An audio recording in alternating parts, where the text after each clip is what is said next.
Hello, and welcome to the semester of Philosophy 113, Environmental Ethics with Coastline Community College.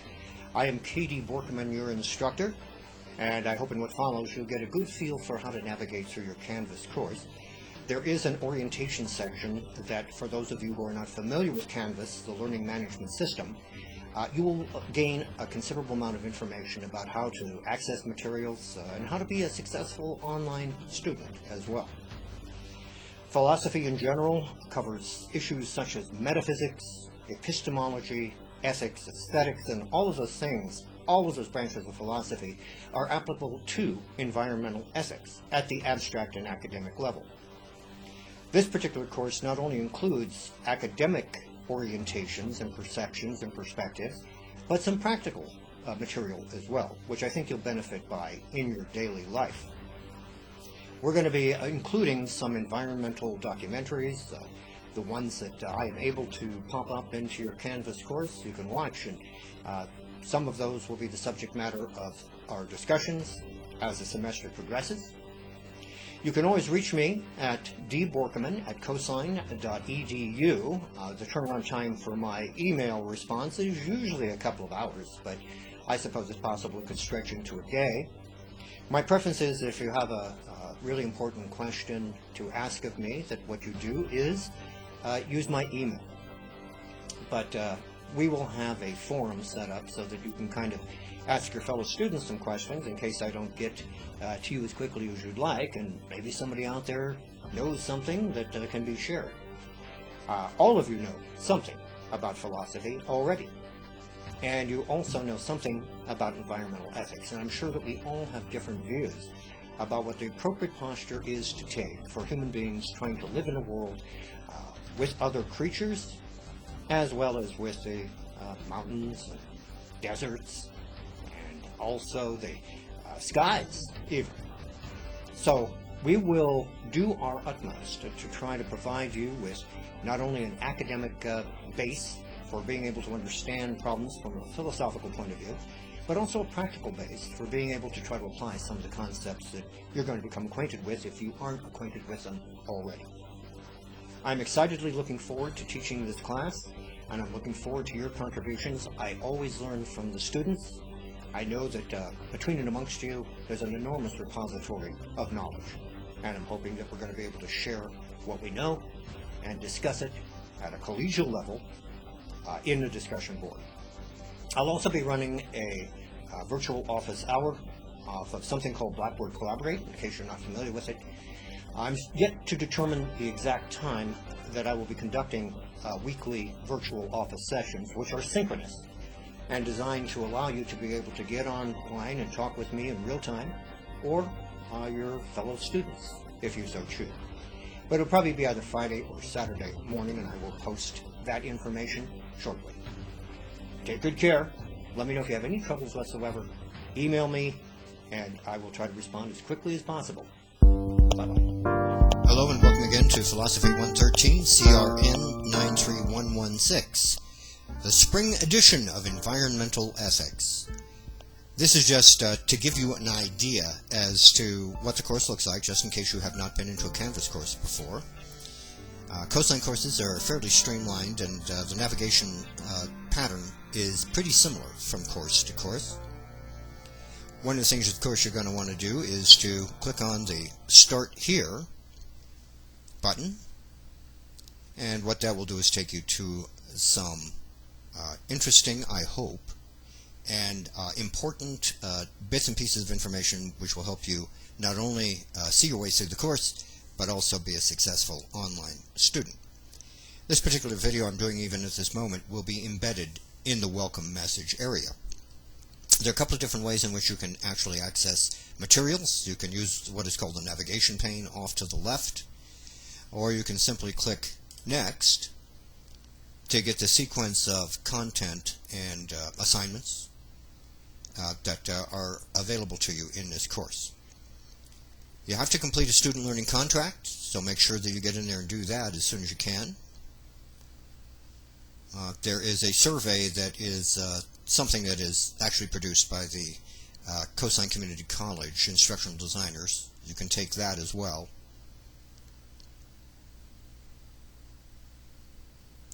Get your course materials. Take a look at the Canvas Student Getting Started Guide.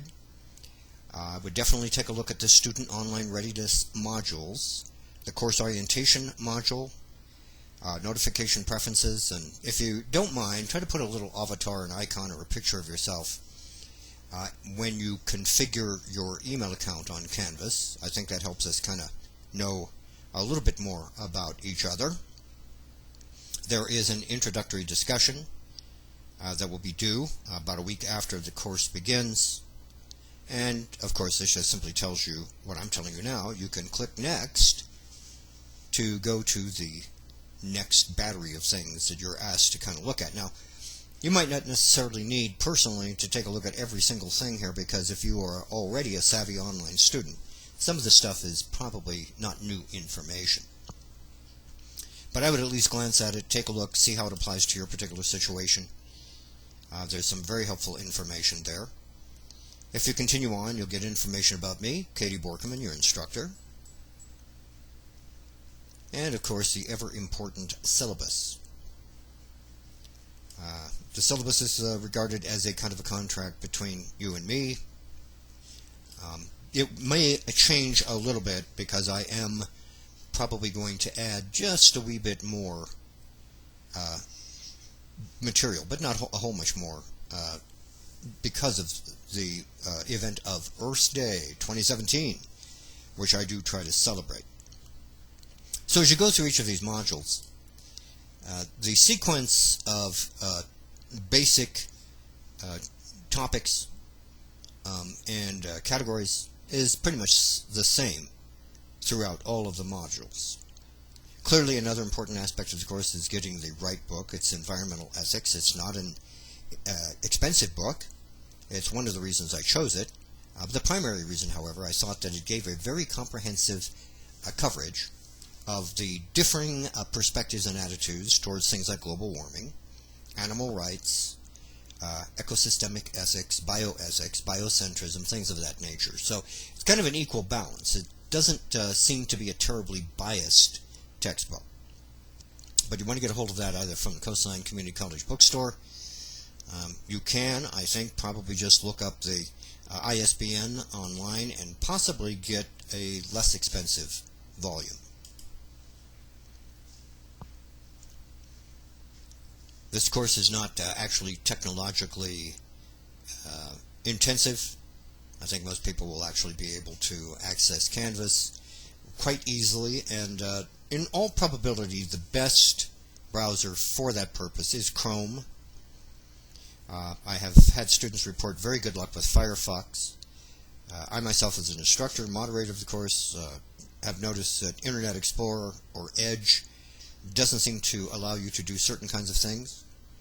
So I would try to go, I think, with Chrome or Firefox. And I know that you'll be able to get into this content and read it for yourself, but I'm just pointing out where things are located. Again, what's very important is how to contact me. dborkham at coastline.edu is my preferred method by means of which you can get a hold of me, and I will try to get back to you as quickly as possible. Some things are a little bit repetitive, a little bit redundant, but we just want to make absolutely sure that you understand what the requirements are to be a successful online student in a course like this. I mentioned previously that I might add a couple of little odds and ends to the course in celebration of Earth Day coming up in a couple of months, but you will be right around the 550 mark, and I use a standard scale by which I grade you, and whatever the end total be, it probably will be, if it is different at all, within about 20 points of what is stated here. It will still be 90% of that, and I will offer you some extra credit too if you believe that you might need that. Very important also when you are in an online course and you're participating with your fellow students, and to some extent with me in the discussion areas, that you abide by standard netiquette, that is to say etiquette online. The most important things have to do with respecting other people's privacy and also what they say. When you copy something, be careful about copying people messages that you're not sure of. Basically, my criteria are for your participation in the discussion forums is that you respond to at least 2 other students in a substantive way. And actually, those directions, I believe, will be on every single forum that you encounter to remind you as to not only how to be able to comport yourself in an online setting, but also what the due dates are. You have quizzes based upon your reading of the text material that is assigned on a weekly basis. I would take a look at these tips just to get you oriented and started in the right direction. The college support links are always available to you, so that if you have a question that an instructor such as myself is unable to answer, you should be able to go to the appropriate offices via the internet and eventually get an answer to your inquiry. So this would be a warm-up graded introductory discussion just to get you started. And I try to give you specific details as to how to respond, what the requirements are, what the times are. If you bear in mind that your first discussion postings would be due every Friday, and then responding to at least 2 classmates, that requirement every Sunday, I don't veer from that at all, unless we happen to be having spring break, which we will have this semester. I try to assure that you're very much aware of the fact that there are some objectives and some tasks that have to be accomplished each week. If you notice any inconsistencies or errors, please do let me know so I can correct them as quickly as possible. Overall, what we want to do with environmental ethics is not only learn about the branch of philosophy that is called ethics, but we also want to see how we can apply ethics to environmental concerns. And so it becomes a kind of an applied ethics course. Once we master a little bit of theory, then we will try to take some of the principles and the concepts and the topics that we have discussed academically and see whether or not they have some relevance and application to real-world situations. One hypothetical issue is, of course, global warming. And it could be that many people in this course are not going to agree with each other about whether or not global warming is actually taking place. That's fine. But if you end up having a discussion about something like that, then just be respectful, courteous, collegial. I monitor your discussion threads. If you become extremely sarcastic or you become what fellow students will regard as an annoyance, then you've gotten my attention, and I will get in contact with you as quickly as possible to try to rectify that particular situation. Anyway, what you're seeing before you is a pattern that will be replicated throughout the course in each module. From M01, we go to M02, etc. And you can pretty much go through the sequence of events in the course by just clicking the next button if you want to do that. But getting back to the navigation pane, what you can do is get direct access to the materials and requirements and the content that is available to you in a sequential format if you just click the next button. But it makes it very convenient. What's pretty good about an online class is that you can probably stay abreast of your grade and how you're doing on a daily basis. When you finally complete the quizzes that are assigned, and there are quizzes, to restate this fact so you're aware of it, that are required for each chapter. They're more like reading quizzes. You know, if you stay abreast of those things and be conscientious, you will probably do pretty well in this course. And you will know what your grade is every time you take, for example, a quiz. The exception to that would be I'll have a couple of essay questions for you, written exams for you, and that requires that I get involved a little bit more, and then we are not on automatic. I am actually evaluating your work. So I hope that this is going to provide some useful piece of information to you. I'm looking very much forward to this class. I'm excited about it. I developed this course.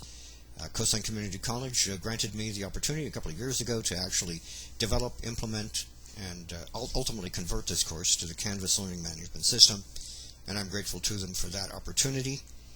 I think environmental ethics is extremely relevant right now in terms of what we think is going on in the world, but I do want to iterate the idea to you that I'm not grading or evaluating you on whether or not you agree with me about various matters that might be somewhat controversial, such as whether or not there's such a thing as anthropogenic contamination of the atmosphere that is inducing global warming.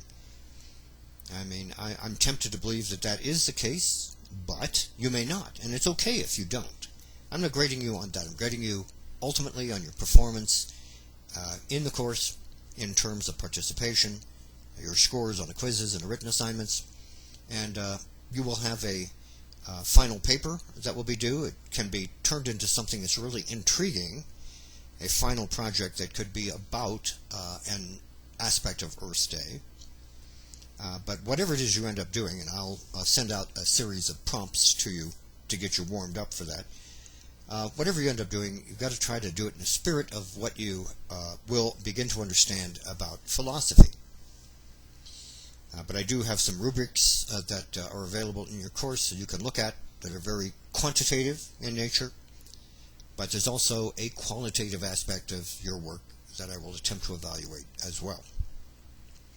I'm going to try to keep this short, so I'll leave you now. Wish you the very best of luck. I think we're going to have a great semester together. I want you to interact with each other as fully as you possibly can. You will learn from each other. I will learn from you as we progress through the course and interact. And I do want to repeat one last thing with respect to the prologue that I introduced to you of this course. I will be conducting a virtual office hour once a week. The time for that is yet really to be determined. It'll either be Friday or Saturday in the morning. Sometimes people are unable to actually access the course at that time because they're working, taking care of their family. It's fine. But the purpose of the virtual office hour session is to answer your questions in real time, synchronously, and hopefully give you a quick answer, and also afford you the opportunity to discuss some of the issues we're going to be taking up this semester with me and or your fellow students. I know you're going to do well. Just stick with it. Let me know if you have any problems whatsoever, and I look forward to meeting you at some future virtual session. Bye-bye for now.